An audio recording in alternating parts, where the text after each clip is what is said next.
Saya berdoa malam hari ini acara ini bisa menjadi wadah di mana Tuhan bisa menjamah kita kembali, menyampaikan kuasa yang sejati tentang kebangkitannya. Saya selalu percaya tidak ada yang kebetulan. Kalau teman-teman hadir di kursimu hari ini, dari sekian banyak orang di Makassar ini, kau yang dikirim Tuhan untuk hadir di tempat ini dan duduk di kursimu sekarang, itu artinya Tuhan mau bicara buat kamu. Katakan amin. Mari siapkan hatimu untuk mendengarkan apa yang Tuhan mau sampaikan. Tapi tema yang diberikan oleh Pastor Victor, hari ini saya akan bicara dengan Pastor Victor. Kita akan duet maut, saudara. Bukan duet ngebor tapi duet khotbah gitu ya. Waktu saya minta temanya apa Pastor Victor bilang kuasa kebangkitan. Dan mari kita buka langsung Alkitab kita, Filipi 3 ayat 10 sampai yang ke-11. Filipi 3 ayat yang ke-10 sampai yang ke-11. Mari kau yang bisa membaca, baca dengan suara yang keras. Hitungan yang ketiga, 1, 2, 3.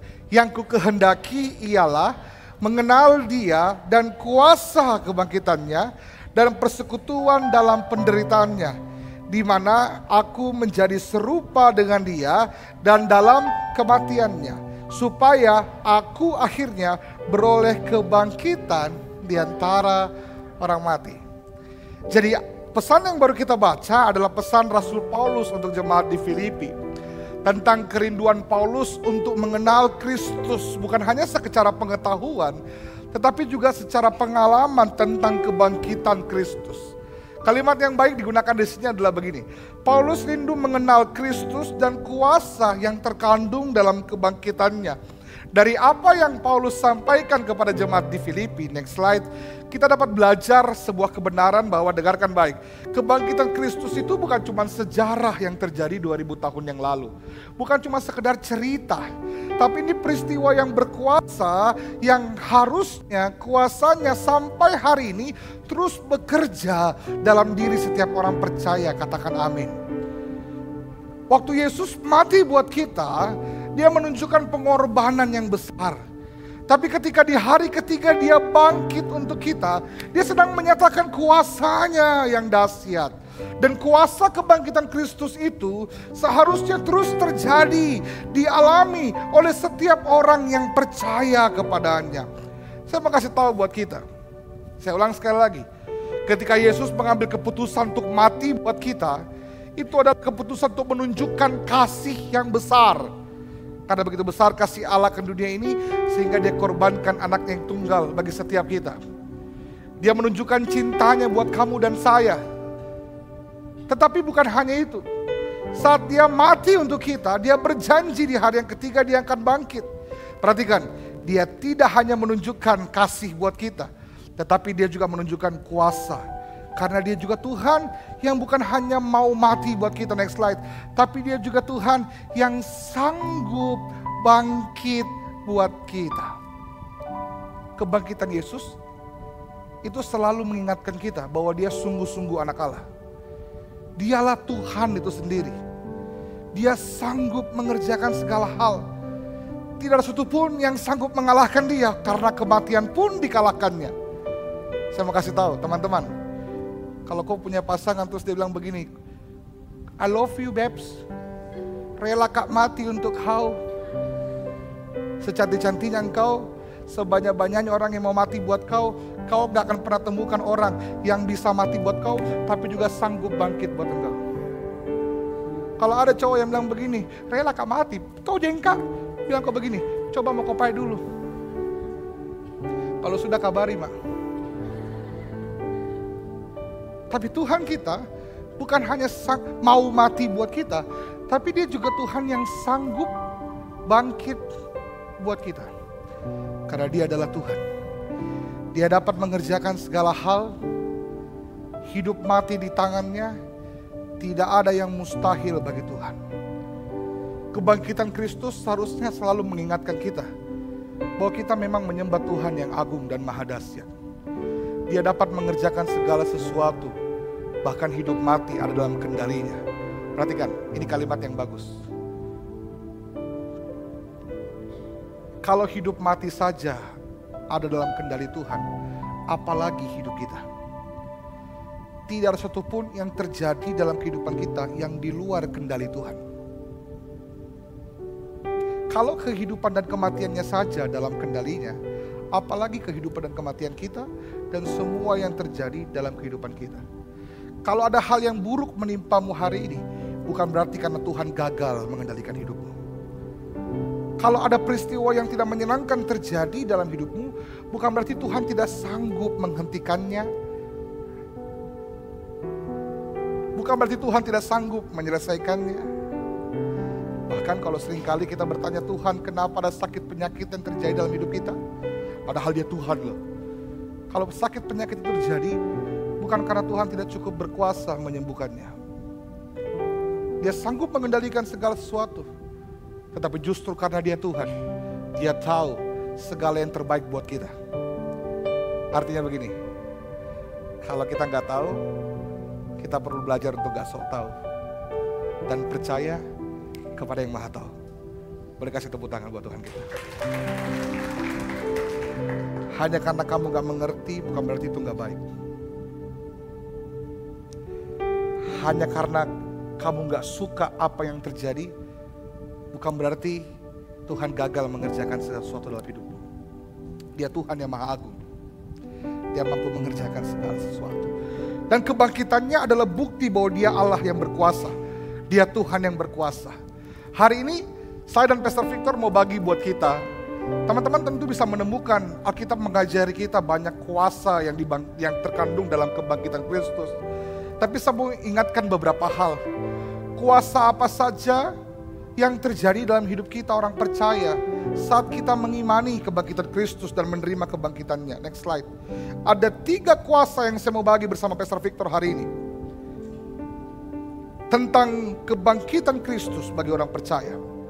Saya percaya begini, yang pertama ini yang menurut saya penting untuk kita pelajari. Bahwa kebangkitan Kristus itu menyatakan kuasa yang mengalahkan dosa dan maut. Mengalahkan perbudakan dosa dan maut. Bisa keyboardnya agak lebih pelan, bro. Agak terlalu keras di sini. Setiap kali kita memperingati kebangkitan Kristus, kita harus selalu mengingat bahwa dosa dan maut itu sudah dikalahkan. Alkitab bilang begini, dalam 1 Korintus 15, 55 ayat 57, next slide. Ketika Yesus bangkit, kalimat ini diperkatakan, "Hai maut, di manakah kemenanganmu? Hai maut, di manakah sengatmu?" Syukur kepada Allah yang telah memberikan kepada kita apa? Kemenangan oleh Yesus Kristus Tuhan kita. Bahwa saat Yesus bangkit di antara orang mati, maut sudah dikalahkan dan kuasa dosa sudah tidak lagi berpengaruh atas kita. Kita bilang semua orang kehilangan kemuliaan Allah. Kita berdosa dan upah dosa ialah maut. Perhatikan, maut sudah dikalahkan, artinya kuasa dosa juga dikalahkan. Sebenarnya kalau kita memperingati kebangkitan Kristus, kita harus memperingati kemerdekaan dari kuasa dosa. Tidak ada satupun kita yang seharusnya diperbudak lagi oleh dosa. Dosa itu tidak berkuasa untuk kamu, katakan amin. Masalahnya adalah begini, berapa banyak kita yang selama ini ditipu oleh si jahat. Dan kita masih percaya bahwa kita sedang diperbudak oleh kuasa dosa. Kita merasa kita nggak bisa berbuat sesuatu yang tidak membawa kita kepada dosa. Teman-teman mau lihat seperti apa orang yang diperbudak oleh dosa. Paulus memberi kesaksian dalam Roma 7 ayat 19 sampai 20. Waktu kita baca ayat ini, beberapa kita akan mulai relate dan merasa kayaknya perasaan yang sama juga yang saya alami. Saya sudah begitu lama percaya pada Tuhan, begitu lama mengikut Tuhan, begitu lama melayani, tapi kenapa ya saya masih sering diikat dengan dosa. Nah hari ini saya mau ingatkan kamu bahwa kuasa dosa sudah dikalahkan di atas kayu salib. Dan iblis tidak lagi berkuasa untuk kamu. Paulus bilang begini, Roma 7 ayat 19-20. Paulus bilang apa? Sebab bukan apa yang aku kehendaki, yaitu yang baik, yang aku perbuat. Melainkan apa yang tidak aku kehendaki, yaitu yang jahat yang aku perbuat. Dosa itu seringkali kita tahu kok mana yang benar, mana yang salah. Kita tahu mana yang menyenangkan Tuhan, mana yang menyakiti Tuhan. Kita tahu mana yang harusnya kita lakukan dan yang tidak harus kita lakukan. Tapi seringkali sama seperti Paulus bilang, Kak, saya tahu apa yang baik, yang ingin ku perbuat, tetapi bukan itu yang ku perbuat. Saya tahu apa yang jahat, yang gak boleh ku perbuat, tetapi justru itu yang ku perbuat. Saya tahu rajin beribadah, saat teduh itu hal yang baik, harusnya itu yang ku perbuat. Waduh, tapi kalau kita tuh bangun pagi tuh berat sekali, mata ini kayak burger lapis 4 itu, tebal begitu. Saya tahu Kak, kalau kita dipercaya untuk melayani Tuhan, kita harus bertanggung jawab. Tapi rasanya panggilan untuk nonton Jumbo itu terlalu kuat. Apalagi setiap hari Jumat, Cinepolis itu buy one get one. Gak tahu ya, pakai aplikasi Cinepolis. Saya brand ambassadornya, minta maaf. Saya tahu setiap melayani Tuhan itu benar. Tetapi godaan untuk setiap hari Sabtu pergi ajam-ajam, pergi duduk gemetar, itu lebih menarik. Bukan apa yang baik yang ku perbuat, melainkan apa yang tidak aku kehendaki. Perhatikan, ini kalimat bagus sekali. Sebagian besar orang yang berdosa tidak pernah menghendaki untuk berbuat dosa. Saya ulang sekali lagi ya. Kalau kamu mengerti kalimat ini, kamu mengalami hal yang sama, kamu tahu persis artinya apa. Alkitab bilang begini, melainkan apa yang tidak aku kehendaki, yang jahat itu yang aku perbuat. Sebagian besar kita sebenarnya betul-betul sadar kita tidak mau berbuat apa yang jahat. Tetapi itu yang kita perbuat. Ayat 20, jadi jika aku berbuat apa yang tidak aku kehendaki, maka bukan lagi aku yang memperbuatnya. Tetapi apa? Dosa yang diam dalam kamu. Saya melayani begitu banyak orang yang mengakui keterikatannya kepada dosa. Dia bilang begini, Kak, saya tahu pacaran dan persinahan itu sesuatu yang menyakiti hati Tuhan. Saya berulang kali menjaga diri saya, tapi saya nggak tahu kenapa. Setiap kali saya berusaha untuk jaga kekudusan saya selalu jatuh dalam dosa yang sama. Dan yang paling menyedihkan adalah begini, setiap kali setelah saya berbuat demikian, saya menyesal dan merasa diri begitu najis. Tetapi kesekian kali berikutnya saya tahu bahwa ketika saya akan melakukan ini saya akan menyesal, tapi saya nggak bisa, sepertinya nggak punya pilihan untuk tidak melakukan itu.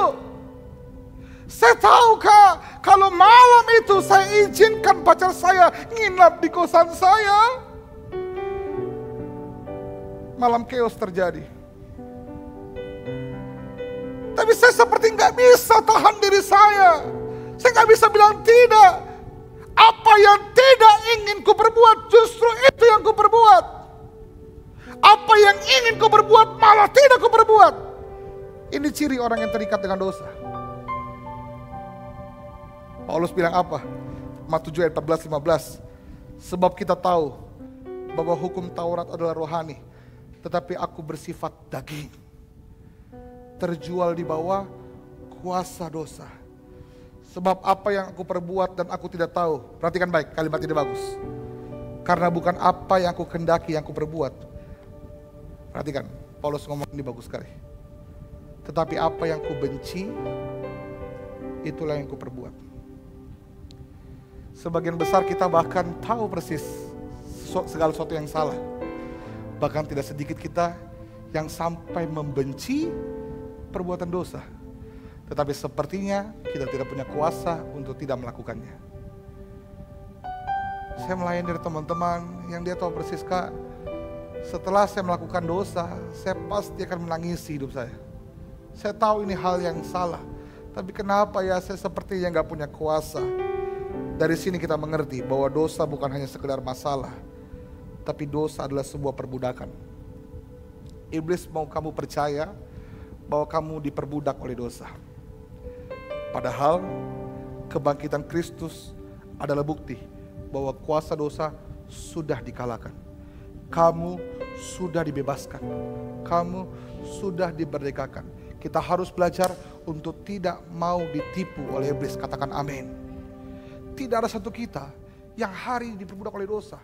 Sebentar, poin kedua Pastor Victor akan bahas tentang begini. Poin pertama bicara tentang kamu dimerdekakan oleh dosa.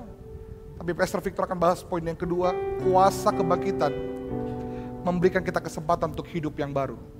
Dulu Alkitab bilang kita adalah hamba dosa, kita hanya bisa melakukan dosa.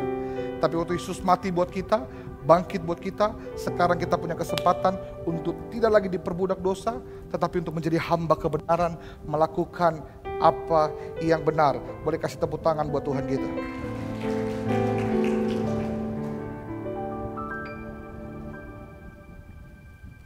Kamu sudah tidak lagi diperbudak oleh dosa.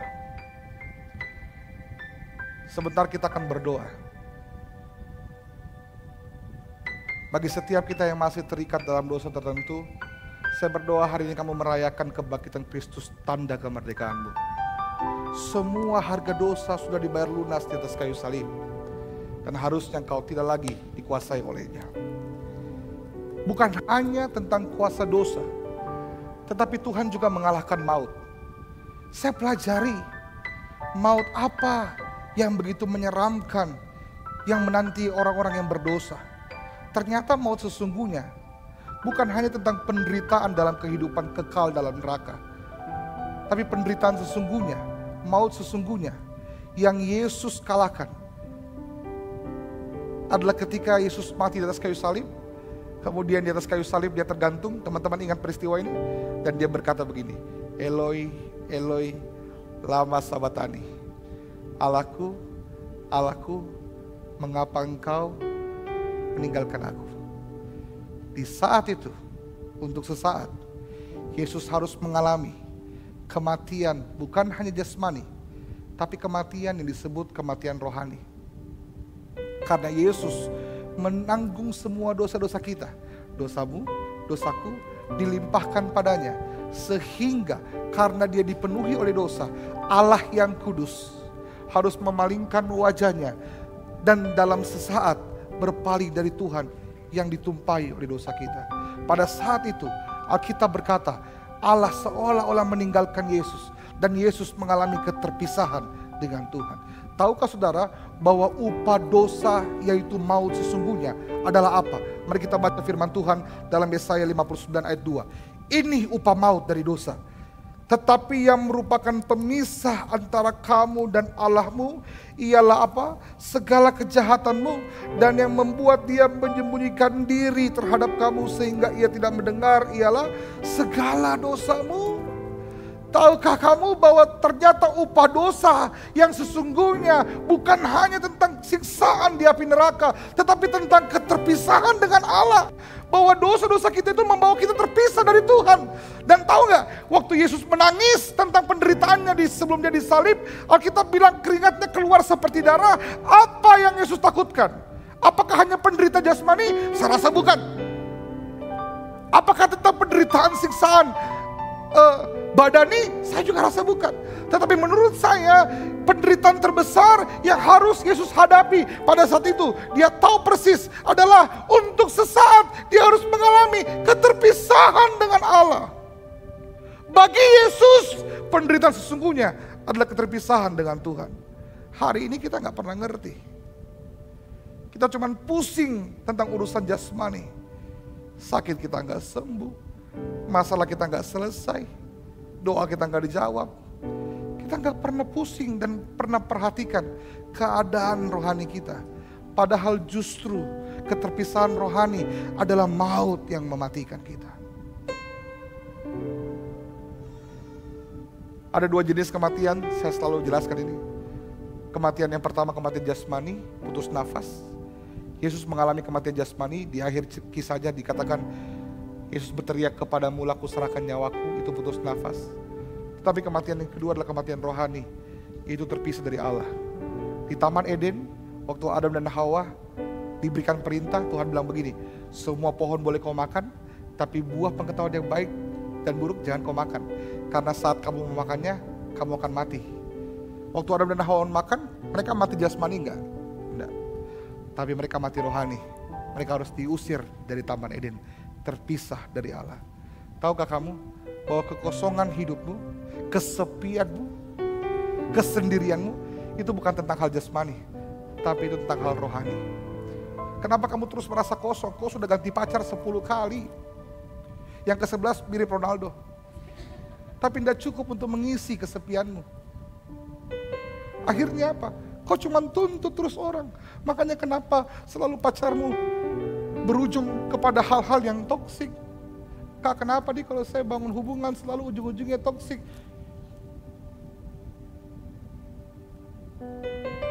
Jangan-jangan bukan pasanganmu yang bermasalah, kamu yang bermasalah. Kekosongan diri kita, kehausan kita ternyata bukan tentang hal jasmani, tapi tentang hal rohani. Walaupun kau sangat pandai memperhatikan kebutuhan jasmanimu, jangan-jangan keterpisahan sesungguhnya adalah keterpisahan rohani. Rohanimu dalam keadaan yang kering karena dosa-dosamu. Tetapi di atas kayu salib, Yesus bukan hanya sekedar mengalami kematian jasmani, tapi dia juga mengalami kematian rohani. Dia bukan hanya mengalahkan kuasa dosa, tapi dia juga mengalahkan maut, yaitu keterpisahan dengan Allah. Makanya saya selalu bilang, kenapa Yesus berteriak Eloi, Eloi lama sabachthani? Kenapa dia berteriak Allahku, Allahku, mengapa engkau meninggalkan aku? Sederhana, next slide. Maut yang sesungguhnya adalah keterpisahan dengan Allah. Yesus mengalami keterpisahan dengan Allah agar hari ini kamu dapat dikembalikan bersama-sama dengan Dia. Yesus berteriak Eloi, Eloi lama sabachthani, supaya hari ini kamu tidak perlu berteriak Eloi, Eloi lama sabachthani. Allah itu sangat merindukan kamu. Kalimat manisnya itu begini, waktu Yesus mau naik ke surga dia bilang begini, aku akan pergi menyediakan tempat untukmu supaya apa? Di mana aku berada, di situ kamu berada. Bukankah itu kalimat romantis yang Tuhan berikan buat kita? Tuhan mau kita terus bersama-sama dengan Dia. Tapi dosa memisahkan kita. Kabar baik, kebangkitan Kristus mengalahkan dosa. Sekarang semua kita dapat kembali bersama-sama dengan Dia. Boleh kasih tepuk tangan buat Tuhan kita. Next slide. Kuasa dosa yang pertama, kuasa kebangkitan Kristus yang pertama adalah satu, mengalahkan kuasa dosa dan mengalahkan maut. Kamu tidak diperbudak oleh kuasa dosa lagi, dan kamu tidak dipisahkan lagi oleh Allah. Semua kita punya kesempatan yang sama untuk terhubung dengan Tuhan. Nah, kuasa kebangkitan yang kedua adalah begini. Kamu bukan cuma dimerdekakan dari kuasa dosa, tapi kamu diberikan kesempatan untuk hidup yang baru, dengan cara yang baru. Yang kedua ini akan disampaikan oleh Pastor Victor. Mari kita kasih tepuk tangan untuk Pastor Victor.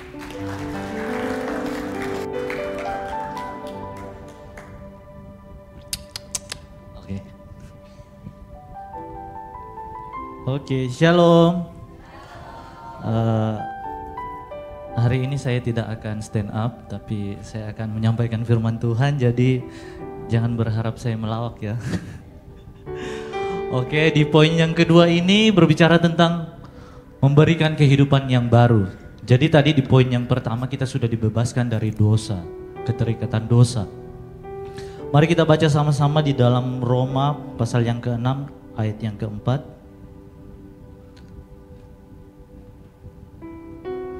Dengan demikian kita telah dikuburkan bersama-sama dengan Dia oleh baptisan dalam kematian, supaya sama seperti Kristus kita telah dibangkitkan dari antara orang mati oleh kemuliaan Bapa. Demikian juga kita akan hidup dalam hidup yang baru. Jadi waktu Tuhan berkorban di atas kayu salib, dosa-dosa kita sudah ditebus sama Tuhan.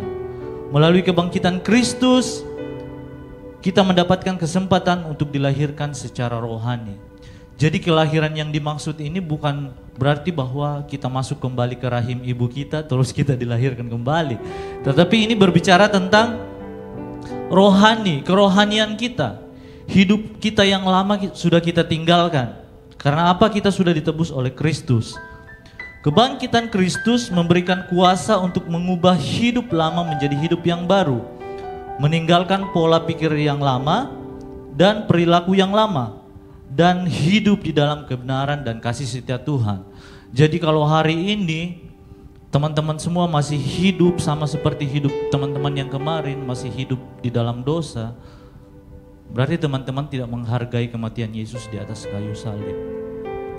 Jangan sampai selama ini kita sudah sibuk melayani, sibuk dengan kegiatan gereja, tetapi kita menghina pengorbanan Yesus di atas kayu salib. Harusnya kebangkitan Yesus di atas kayu salib membuat kita sadar bahwa begitu besar kasih Tuhan di dalam kehidupan kita. Jujur saja saya waktu menyiapkan khotbah ini, materi ini, saya tidak berhenti nangis begitu. Kayak Tuhan baik sekali, Tuhan baik sekali. Tuhan baik sekali di dalam hidup kita. Kalau saya ingat kehidupan saya yang lama, jujur, saya ini anak hamba Tuhan, hidup di dalam pelayanan, hidup di dalam gereja, tetapi kehidupan saya sangat jauh dari Tuhan. Waktu saya siapkan khotbah ini, saya merenung, Tuhan baik sekali ya buat saya. Harusnya saya tidak layak berdiri di atas mimbar ini. Tapi saya percaya bahwa kasih karunia Tuhan di dalam kehidupan saya yang memampukan saya untuk bisa berdiri sampai saat ini.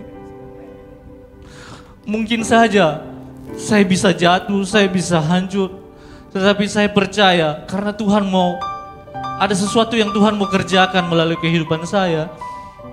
Makanya saya boleh ada hari ini. Saya boleh berdiri buat teman-teman. Saya bukan orang yang fasih lidah, saya bukan orang yang pandai di dalam berbicara, apalagi berbicara di depan teman-teman semua, yang saya percaya bahwa kalian semua orang-orang yang hebat, orang yang dipakai Tuhan. Saya hanya seorang anak yang berasal dari kampung, dari keluarga yang sederhana, tapi saya percaya kasih karunia Tuhan yang memampukan saya untuk berdiri di depan teman-teman hari ini. Amin. Mari berikan kemuliaan buat Tuhan kita.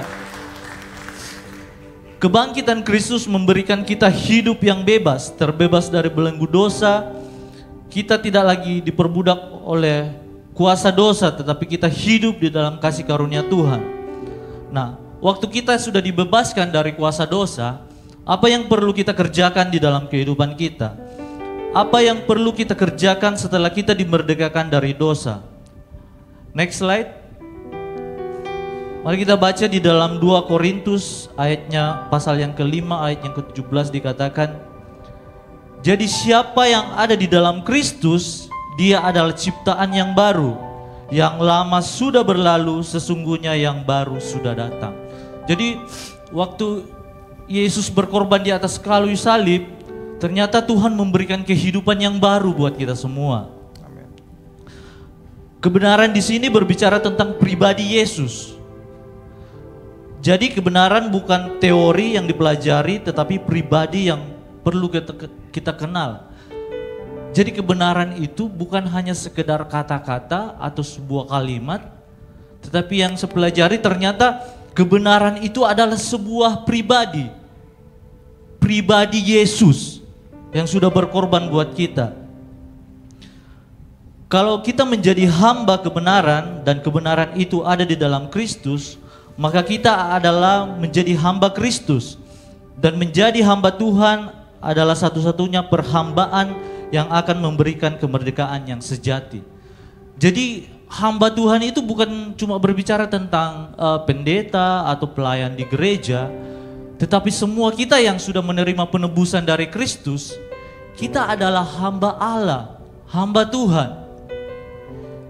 Dan waktu kita menjadi hamba, kita tidak punya hak lagi untuk berbuat yang lain selain kehendak Tuhan di dalam kehidupan kita.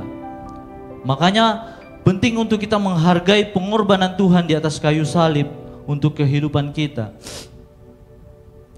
Paulus mengatakan bahwa di dalam Kristus maka kita telah menjadi hamba kebenaran, dengan jalan dimerdekakan dari dosa, dimerdekakan dari perhambaan akan kuasa dosa, dan kita telah menjadi merdeka Sekarang kita menjadi hamba Tuhan, yang artinya kita menjadi hamba kebenaran.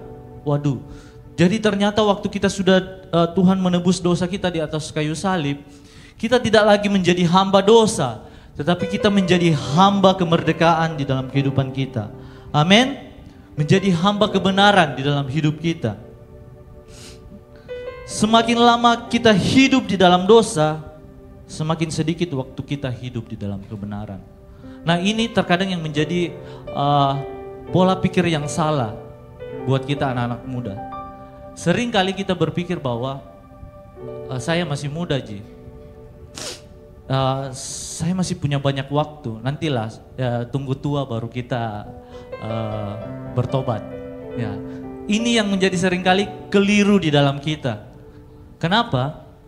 Kita merasa bahwa karena waktu masih panjang, kita punya hak untuk hidup bebas sebebas-bebasnya, sesuai dengan kehendak kita.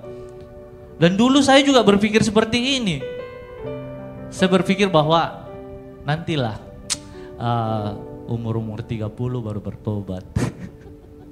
Sering kali kita berpikir seperti itu. Dan dulu saya berusaha untuk lari dari panggilan menjadi hamba Tuhan. Jadi saya dulu berpikir bahwa jadi hamba Tuhan itu kayaknya nanti deh pilihan terakhir pi. Dan tahukah saudara, Tuhan tegur saya. Saya berharap orang tua saya masih bisa melayani Tuhan, masih bisa melanjutkan pelayanan. Tapi ternyata waktu saya sedang duduk di bangku kuliah, ternyata Tuhan panggil orang tua saya lebih cepat. Papa saya dipanggil Tuhan. Dan jujur waktu itu saya sangat terpukul, saya bingung. Tuhan, saya masih kuliah, saya enggak tahu mau bikin apa. Penggembalaan di gereja kami di daerah Palopo, saya bingung siapa yang akan melanjutkan. Tetapi saya belajar bahwa mungkin ini adalah rencana Tuhan yang Tuhan mau kerjakan di dalam kehidupan saya. Di saat saya mencoba untuk lari dari panggilan Tuhan, justru mungkin ini saatnya saya harus hidup di dalam panggilan Tuhan. Jadi saya akhirnya mengambil komitmen untuk menyerahkan diri di dalam pelayanan, dan saya berkomitmen untuk menjadi hamba Tuhan.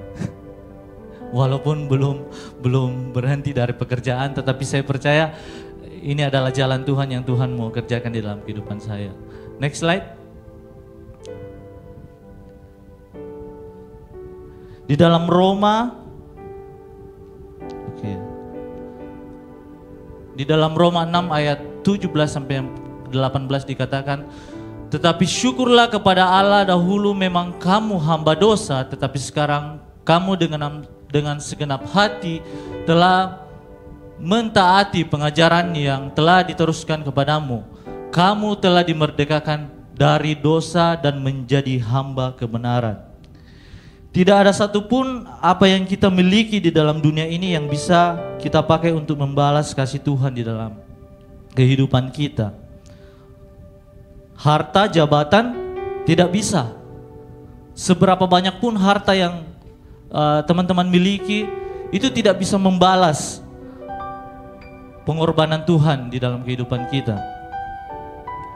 Tetapi bahkan semua yang ada di dalam dunia ini tidak akan pernah setara dengan pengorbanan Tuhan di dalam hidup kita. Tahukah saudara, hanya ada satu cara untuk kita dapat membalas kasih karunia Tuhan di dalam kehidupan kita. Satu-satunya cara untuk kita bisa membalas kasih karunia Tuhan di dalam kehidupan kita adalah kita belajar untuk komitmen hidup di dalam kebenaran. Jadi waktu saudara hidup di dalam komitmen, di dalam kebenaran, hanya itu caranya untuk kita bisa membalas kasih Tuhan. Jadi waktu kita sudah dimerdekakan di dalam dosa kita, Tuhan mau kita hidup di dalam kebenaran. Amin. Ada satu pujian yang begitu memberkati buat saya. Nggak tahu 1 minggu ini saya dengar pujian ini saya nangis terus. Pujian itu berkata, segenap hidup, segenap nafasku jadi persembahan di bawah kakimu. Kebanggaanku, kejayaanku, tak ada artinya selain untukmu. Segenap hidup, segenap nafasku jadi persembahan di bawah mezbahmu. Kekuatanku, pengharapanku, ku serahkan semua hanya bagimu. Jadi satu-satunya cara untuk kita dapat membalas kasih Tuhan di dalam hidup kita melalui hidup yang benar. Saudara tidak bisa membalas kasih Tuhan dengan semua harta yang saudara miliki, tetapi saudara hanya bisa membalas kasih Tuhan dengan hidup di dalam kebenaran. Amin. Kemudian ayat selanjutnya di dalam Mazmur 119 ayat yang 9 dikatakan, dengan apakah seorang muda mempertahankan kelakuannya bersih, dengan menjaganya sesuai dengan firman Tuhan. Jadi satu-satunya cara untuk kita bisa mempertahankan kehidupan kita di dalam kebenaran adalah hanya melalui firman Tuhan. Jadi kalau saudara berusaha untuk pakai kekuatan saudara, saudara tidak akan pernah mampu. Tetapi hanya firman Tuhan yang mampu membuat kita terbebas di dalam dosa-dosa kita. Amin. Dosa membelenggu kita, tetapi kebenaran memerdekakan kita. Amin. Amin. Ya, mungkin saya akan serahkan selanjutnya kepada Pastor Peter. Kasih tepuk tangan untuk Pastor Peter.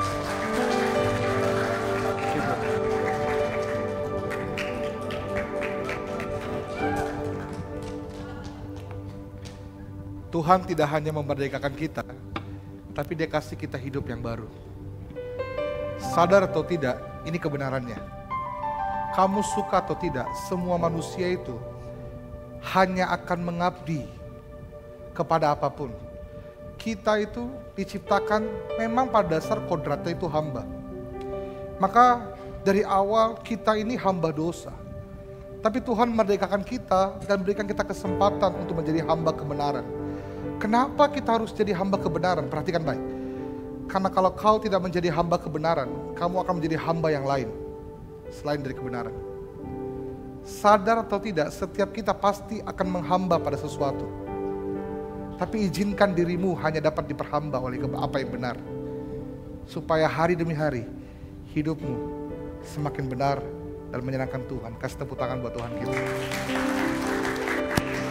Kuasa kebangkitan menghapuskan kuasa dosa dan maut, memberikan kehidupan yang baru buat kita. Kalimatnya bagus. Manusia lama ditinggalkan, manusia baru hidup. Mati bersama-sama dengan Yesus, bangkit bersama dengan Yesus. Kasih tahu kiri kanan, bilang begini, aku bukan yang dulu lagi. Sekarang aku sudah baru. Kalau mau nyanyi juga boleh. Aku yang dulu bukanlah yang sekarang. Terima kasih Pastor Victor, sangat diberkati. Kita akan akhiri, yang terakhir saya akan bahas tentang ini.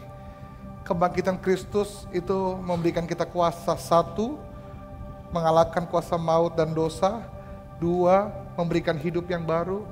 3, ini yang seringkali kita lewatkan. Kebangkitan Kristus itu memberikan pengharapan tentang janji Tuhan. Mari buka Alkitabmu, 1 Korintus 15 ayat 17. Firman Tuhan bilang begini, dan jika Kristus tidak bangkit, sia-sialah kepercayaan kita, dan kamu masih hidup dalam dosamu. Kalimat ini bagus. Kalau Yesus tidak bangkit, sia-sia iman kita. Tapi karena Kristus bangkit, maka kepercayaan kita gak pernah sia-sia. Katakan amin. Pernahkah kamu bayangkan menjadi orang yang menunggu hari ketiga? Karena Yesus bilang dia akan bangkit di hari yang ketiga. Saya ngerti pada saat itu bahkan murid-muridnya gak ada yang menunggu. Mereka melupakan janji Tuhan. Kenapa? Karena apa yang mereka lihat ketika gurunya tergantung di atas kayu salib itu sangat memukul mereka. Mereka sangat terpukul. 3,5 tahun Tuhan mereka, guru mereka yang hidup bersama dengan mereka, melakukan banyak mujizat, harus mati tak berdaya di atas kayu salib. Itu pukulan yang berat buat murid-murid Yesus. Runtuh semua harapan mereka. Saya nggak tahu peristiwa apa yang kamu alami dalam hidupmu yang mungkin juga meruntuhkan harapanmu, sama seperti murid-murid Yesus. Tetapi dengarkan baik, Yesus sudah berjanji di hari ketiga dia akan bangkit. Dan sama seperti dia berjanji pada murid-muridnya, dia juga berjanji pada kita bahwa hidup kita akan diakhiri dengan rancangan yang indah dan penuh pengharapan. Katakan amin. Saya nggak tahu keadaan apa yang menerpamu sehingga membuat harapanmu jatuh. Mungkin seperti murid-murid Yesus. Tetapi dengarkan baik, Yesus sudah berjanji. Dan saudara bayangkan, waktu Yesus bangkit, digenapilah janjinya. Kalau saudara jadi murid Yesus, saudara harusnya merasakan sebuah kelegaan yang dahsyat melihat Yesus membuktikan janjinya. Dia bukan cuma berjanji, tetapi dia Allah yang menepati. Saya mau kasih tahu kita, mungkin hari ini kamu sedang menanti hari ketiga. Saya nggak tahu kapan waktunya. Tapi yang saya tahu begini, kalau Tuhan sudah berjanji, dia pasti akan menepati. Katakan amin. Kita nyanyi, brother. Kaulah Tuhan